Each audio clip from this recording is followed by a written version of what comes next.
Healthcare costs in the United States can be astronomical. To save money, health maintenance organizations, or HMOs, limit members to receiving care from contracted physicians and provide recommendations to members whether to seek care.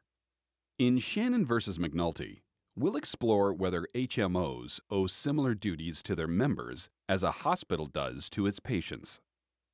Sheena Shannon was a member of HealthAmerica's HMO.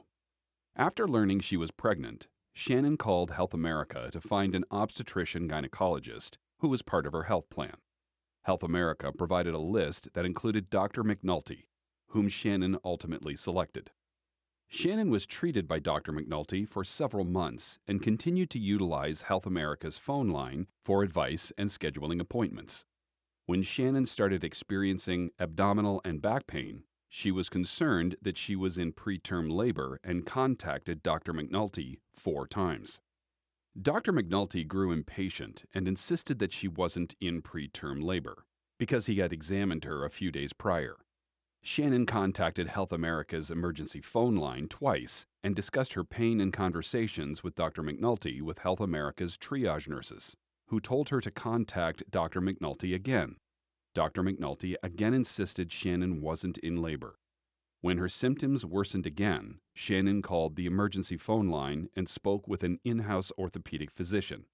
Finally, 10 days after first reporting her symptoms, the physician directed Shannon to go to a hospital to have her back examined, where it was ultimately discovered that Shannon was in preterm labor. Shannon delivered her severely premature baby that night, and the baby died 2 days later. Shannon sued Dr. McNulty and HealthAmerica for medical malpractice, claiming that Dr. McNulty was negligent in failing to diagnose Shannon's preterm labor.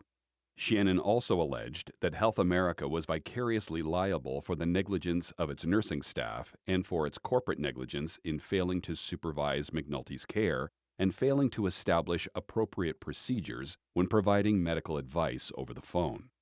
McNulty moved for a compulsory non-suit, which the trial court granted. Shannon appealed to the Pennsylvania Superior Court.